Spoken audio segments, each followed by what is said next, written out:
Voilà, mesdames et messieurs, amis internautes, bonjour. Nous sommes sur Canal d'Ivoire et nous recevons aujourd'hui monsieur Ismaël Sako. Il est homme politique malien, président d'un parti politique, le PSDA. Alors, avec lui, nous allons parler de l'actualité en ce qui concerne le report des élections au Mali, voisin de la Côte d'Ivoire. Bonsoir, monsieur Sako. Bonsoir David, bonsoir à nos internautes. D'accord. Alors, l'actualité au Mali, c'est que, comme je l'ai dit, les élections ont été reportées, une date qui n'a pas encore été fixée, et vous avez réagi pour condamner cela. Pour vous, c'est une injustice de trop. Est-ce que vous pouvez revenir sur les raisons de votre sortie? Oui, je vais bien rappeler que je suis Ismaël Sako, président du Parti social-démocrate africain PSDA, membre de la plateforme Digakura, composé d'une vingtaine de partis politiques et de l'Alliance Appel du 20 février 2023, dont le coordinateur s'appelle Chérif Koné, magistrat lui-même radié par la junte militaire du fait de leur dictature. Oui, nous avons appris, sans grande surprise, le report des élections présidentielles prévues pour les 4 et 18 février 2024. Oui, nous avions à l'époque alerté. Depuis les 4 derniers mois, toutes mes sorties, tous mes écrits portent sur la mauvaise foi, la mauvaise volonté de la junte malienne, les putschistes, avec à leur tête le despote Assimi Goïta, qui, comme l'âne, a pris goût au miel, comme l'âne ne veut pas se débarrasser du miel. Le despote, est-ce que c'est pas trop folle? Le terme despote a tout son sens. Despote du fait que il caporalise la justice malienne, despote du fait que un de ses opposants, ancien premier ministre du Mali, incarcéré, qui n'a jamais été jugé, qui n'a jamais pu dire sa part de vérité, s'est retrouvé assassiné, mort en prison. Despote du fait que d'autres activistes maliens, dont Raspat, notre consoeur Madame Doumbia Rose, dit Madame Vicher, s'est retrouvée en prison pour avoir dit tout simplement qu'il fallait donner à manger et il fallait prendre soin des Maliens, faire en sorte que le panier de la ménagère soit rempli et que les militaires ne pensent pas qu'à leur propre poche. Pour cette simple anecdote, elle s'est retrouvée en prison. Nous avons récemment l'un des grands soutiens de la junte qui a mobilisé contre l'aménagement, contre Barkhane et contre le départ de l'ambassadeur français au Mali. Je veux parler de Adama Diben le cerveau, qui se retrouve aujourd'hui en prison, comme d'autres camarades à lui qui ont été incarcérés pour avoir tout simplement demandé de faire les élections présidentielles. Nous sommes un certain nombre de Maliens despotes parce qu'il nous a contraints à l'exil pour ne pas dire notre part de vérité, pour ne pas pouvoir échanger avec les Maliens, ne pas aider les Maliens à ouvrir les yeux et à prendre conscience des dérives d'une transition qui perdure, qui se prolonge et qui n'a pas de cap, qui n'a pas de vision. Des despotes pour avoir accepté sur le sol malien des milices pro-russes Wagner qui non seulement s'occupent essentiellement de leur propre sécurité du despote putschiste Assimi Goïta, mais aussi despote pour la simple raison que la milice Wagner assassine des Maliens, commet des crimes au vu aussi de tout le monde avec la complicité de Assimi pour qu'ils se tiennent au pouvoir. Et aujourd'hui, une loi prise contre la cybercriminalité pour éviter des gens comme nous de donner leur avis sur les différents groupes des de la communauté internationale. C'est pourquoi nous le considérons comme un despote. D'accord. Donc, nous retournons vers le sujet véritablement qui est là, le report des élections. Pour vous, c'est une injustice, mais il faut dire que dans le communiqué qui annonce le report des élections, des raisons ont été données sur l'organisation du scrutin. Qu'est-ce que vous en dites? Nous dirons tout simplement encore une fois de plus que c'est une mauvaise foi de la junte malienne de ne pas aller aux élections.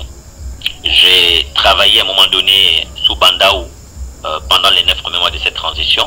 J'ai compris, étant dedans pendant les 9 mois, le président Bandaou qui avait donné mandat à la fondation Tony Blair des Anglais d'aider le Mali à réussir les réformes politiques et institutionnelles avec le support malien, l'intelligence malienne, de faire un patchwork entre ces Anglais, ces experts et les experts maliens pour sortir le Mali de ce marasme dans lequel on est plongé depuis leur coup d'État. Oui, lorsque Assimi Goïta décide de faire un deuxième putsch contre Bandaou, parce qu'il ne veut pas rendre le pouvoir. Nous avons donc compris que c'est une transition, c'est des hommes qui ne veulent pas lâcher le pouvoir. C'est pourquoi je comparais Assimi Goïta à l'âne qui a goûté au miel. Donc, ce report de l'élection, pour des raisons soi-disant techniques, à deux niveaux. L'une des raisons techniques, c'est nous avons des données biométriques. Ces données biométriques sont consignées je pense, dans un logiciel du RAVEC. Donc, le RAVEC étant le recensement administratif à caractère d'état civil, qui est un contrat qui a été mené par l'ancien régime du général Feu Amadou Toumani Touré, ancien président de la République du Mali, et ensuite récupéré par Ibrahim Boubacar Keïta, qui a signé un contrat avec une entreprise, pas l'État français, mais une entreprise française, IDEMA, oui, et sur un montant de 12 milliards de nos francs CFA, 7 milliards ont été payés, et au prorata, il restait 5 milliards. Et IBK a été renversé en 2020. Il aurait pu payer les 5 milliards s'il avait été au bout de la fin de son quinquennat en 2023. Le coup d'État faisant, il quitte le pouvoir, il est renversé, la junte prend le pouvoir, la junte continue à travailler avec IDEA, la junte continue à bénéficier des services d'IDEA, notamment en 2022, quand il était question effectivement de faire la carte biométrique. Ils ont utilisé les données de IDEA, et ils n'ont pas refusé en ce moment. Quand ils avaient besoin de faire leur référendum, ils ont utilisé les données consignées dans la base de la banque de IDEA. Maintenant, pour les changements et l'enregistrement des nouveaux majeurs dans cette base de données ou cette banque de données, n'y disposant pas de clé, ils auraient pu tout simplement payer les 5 milliards. Ils n'ont pas voulu payer les 5 milliards parce que c'était anticipé, c'était préparé pour qu'on accuse encore une entreprise française. Et dans l'entreprise française qu'on voit l'État français par ricochet. Et comme aujourd'hui au Sahel profond, dans la zone des 3 frontières, Burkina, Niger, Mali, la France est devenue un pays non grata, tout ce qui est rapporté à la France est mal vu, permet aux différentes juntes de surfer sur la fibre patriotique. Ils ont préféré mettre ça sur le dos de IDEA, donc d'une entreprise française. Maintenant, je vais vous dire, David, et à nos internautes, qu'est-ce qui s'est passé quand il était question d'organiser le référendum? Pourquoi la question ne s'est pas posée à ce niveau? Le référendum, ils ont mis combien de milliards de francs CFA pour faire le référendum? Ils auraient pu tout simplement défalquer 5 milliards pour payer, puisqu'ils reconnaissent la dette. Et on sait que l'État est une continuité. Ils n'ont pas cassé le contrat, ils n'ont pas dénoncé le contrat. Donc, on sent que c'était une mauvaise foi, une mauvaise volonté. Ils ont également accepté de respecter une des consignes de la CEDEAO, qui est d'inscrire le Mali par rapport à la carte biométrique. Mais la carte biométrique, c'est pas moins de 40 milliards de francs CFA. Mais comment accepter d'établir une nouvelle carte biométrique pour les Maliens et que cette carte biométrique serve à la fois une carte d'identité, serve aussi à la carte NINA, mais serve aussi de carte d'électeur? Il a produit des cartes biométriques avec les mêmes erreurs, les mêmes personnes ne peuvent pas récupérer leur document original pour travailler en Europe ou au Mali parce que des erreurs ont été commises. Mais pourquoi ne pas tout simplement payer 5 milliards, récupérer le code, la clé, réparer les erreurs, redresser le tort et en ce moment toiletter le contenu de cette banque de données ou de cette base de données? Donc vous comprenez que la junte malienne, pensant que la majorité des Maliens, entre guillemets, c'est pas insulter l'intelligence des Maliens, ne sont pas assez lettrés à ce niveau. Ils jouent sur l'intelligence des Maliens, ils insultent l'intelligence des Maliens. Ils vont faire croire que nous allons gober ce gros mensonge. Donc vous avez compris que techniquement c'est faux par rapport à la donnée relative au code lié à IDEA, aux banques de données. Deuxième élément, ils disent que nous ne pouvons pas organiser ces élections-là parce qu'il y a des nouveaux majeurs. Parce que l'écart entre le premier tour et le second tour n'est que d'une semaine à 2 semaines, mais ils oublient que leur nouvelle constitution tripatrouillée, trichée, volée de porcherie donne à 3 semaines entre les 2 tours. Et ça, on sait tous que le mois prochain, le mois d'octobre 2023, il y a une nouvelle session parlementaire et le Parlement aurait pu, le CNT aurait pu intégrer ça dans la loi électorale. Si on le faisait au mois d'octobre, nous avons encore novembre, décembre, janvier, nous avons 3 mois avant. Et on dit effectivement que 3 mois suffisent pour convoquer le collège électoral. Donc ça aurait pu être intégré. Et ils auraient pu prendre le temps d'intégrer les nouveaux majeurs courant octobre, parce que c'est ce que dit la loi, d'octobre à décembre. Donc ils auraient pu anticiper, prendre une disposition pour qu'on puisse commencer par consensus avec l'ensemble des partis politiques l'intégration de nouveaux majeurs à partir de septembre. Tout cela est une volonté politique affichée qui a manqué à la junte. On aurait pu comprendre qu'ils nous disent oui, il y a l'insécurité, parce que nous avons annoncé qu'il y a l'insécurité, que la Constitution, on ne pouvait pas la voter. Ils ont outrepassé toutes les lois, violé toutes les règles pour faire une Constitution taillée sur mesure. Ils ont compris maintenant, la vraie raison c'est quoi? Est-ce que c'est technique? Non. La vraie raison c'est deux. Un, ils n'ont pas d'argent. Ils n'ont pas de soutien financier. Deuxième élément, ils ont compris que le vote de leur Constitution tripatouillée n'a pas mobilisé les Maliens. Ils ont compris que Assimi, qui a dit à tout le peuple africain qu'il est le nouveau Sankara, le nouveau Kadhafi, il est meilleur que tous ces gens-là, l'homme le plus près, le plus populaire en Afrique, il n'a pas pu mobiliser plus de 29% des Maliens. Autant pour moi, 39% des Maliens qui ont voté pour sa constitution, selon leurs propres chiffres. Et qu'il y a plus de 63% des Maliens qui ont rejeté leur constitution. En rejetant leur constitution, ils sont donc devenus impopulaires. Étant impopulaire, si Assimi rend la démission, deux choses se passeraient. Le président de l'Assemblée nationale redevient président à la place d'Assimi qui est devenu candidat. Il n'est plus militaire. Il n'a plus d'armes, il n'a plus d'hommes autour de lui. Il est fragilisé. Et il n'est pas sûr de gagner l'élection. Donc, ils essaient de jouer sur le temps. Ils essaient de s'aimer la terreur à Bamako, parce qu'ils perdent la guerre, parce qu'il a déclenché une guerre au nord, avec des frères maliens, des Touaregs et des Arabes du Mali. Il a pensé qu'avec tout l'équipement qu'il a acheté, souvent des équipements vestus, avec de l'argent dont on ne sait même pas combien il a investi dans ces équipements, parce qu'une bonne partie est détournée. Il est donc un président de transition, une junte corrompue, chef de corrompus. Il déclenche une guerre, il perd la guerre, il s'est fait botter le cul, et à partir de ce moment, il sait que ça ne marche pas. La guerre, les Maliens vont comprendre qu'il a perdu. Il faut inventer une autre chose. Il ne peut plus parler de guerre. C'est en ce moment qu'il revient pour parler d'une clé liée à une carte biométrique et en accusant une société française. Parce qu'il sait qu'il est impopulaire. Il sait qu'il a perdu la guerre. Qu'est-ce qu'il dit? Il dit, tous ceux qui vont sortir pour parler, je vous envoie en prix.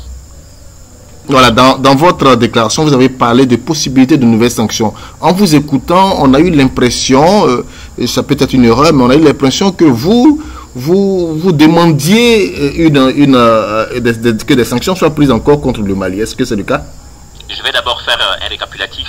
Lorsque en février 2022, il devait faire l'élection présidentielle et qu'il nous annonce courant octobre, comme d'habitude, on est toujours dans le remix, c'est leur mode opératoire. Il annonce qu'il ne pourrait plus faire les élections. Oui, en tant que porte-parole à l'époque de près d'une centaine de partis politiques, j'avais appelé la CEDEAO à sanctionner la junte malienne au pouvoir, de durcir le ton. Et oui, 2 jours après, la CEDEAO a pris une sanction contre le peuple malien et j'ai été taxé de quelqu'un qui a demandé à la CEDEAO de sanctionner le peuple malien. J'ai dit, mes parents sont au Mali, ma famille vit au Mali, je suis malien.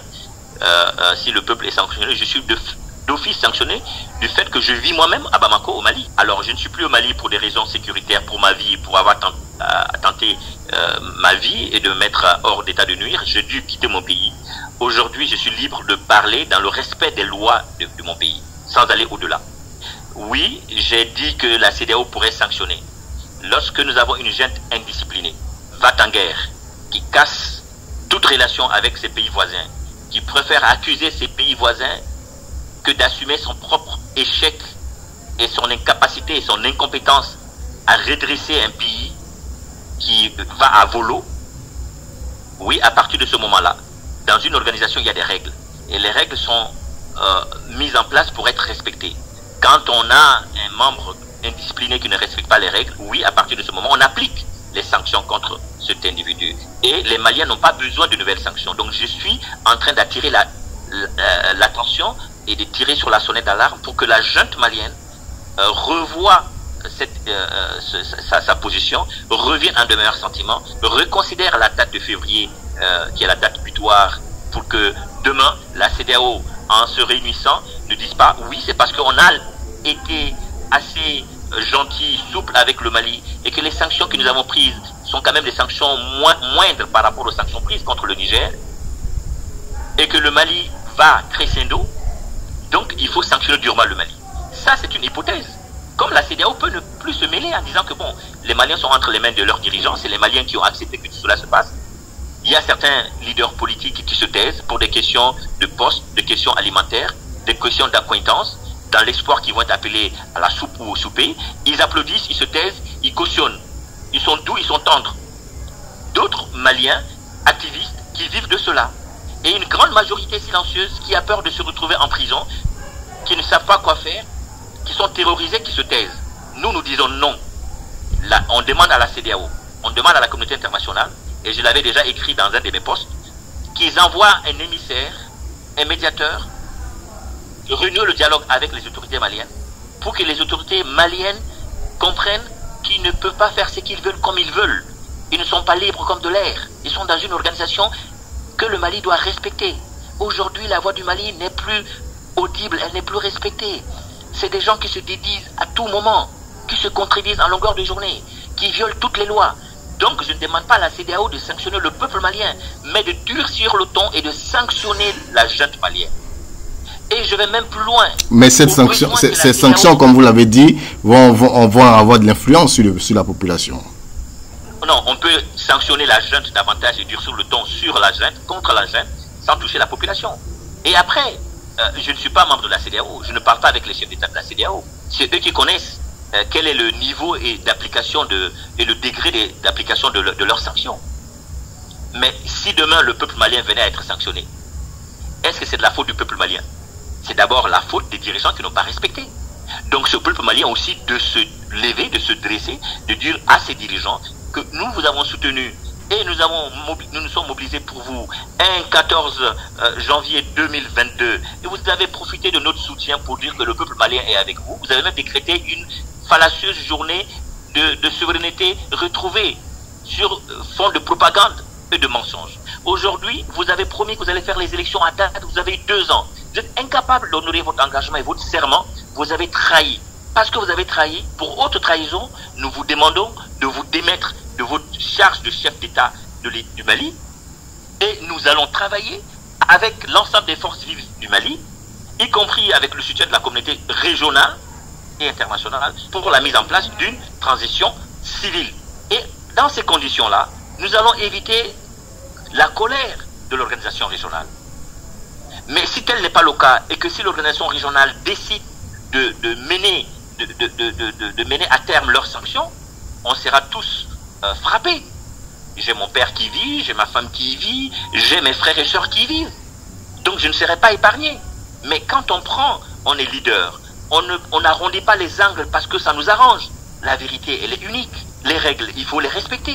Je n'appelle pas à une sanction contre le peuple malien, mais j'appelle à une sanction contre la junte malienne, indisciplinée. Et j'appelle que toutes les mesures soient prises pour que la CEDEAO envoie un médiateur le plus rapidement possible pour concilier les points de vue. Et à défaut de cela, j'invite le peuple malien de s'assumer de façon souveraine et républicaine, de récupérer son pouvoir et de mettre hors d'état de nuire la junte assimite. Merci. Une dernière question. Ismaël Sako, président d'un parti politique au Mali, est-ce que ça veut dire que Ismaël Sako est candidat? Ismaël Sako appartient à un certain nombre de regroupements. Si demain les élections présidentielles sont organisées à date et que le jeu est ouvert, oui, le regroupement présentera un candidat et le président Ismaël Sako, il respectera les règles de la plateforme.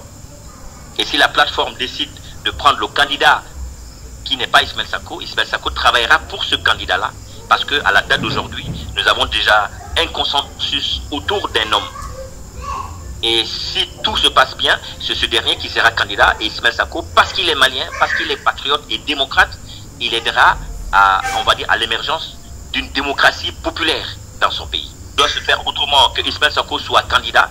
Oui, en ce moment, Ismaël Sako, parce qu'on l'aurait demandé, parce que les conditions sont réunies, c'est en ce moment-là qu'Ismaël Sako décidera d'être candidat.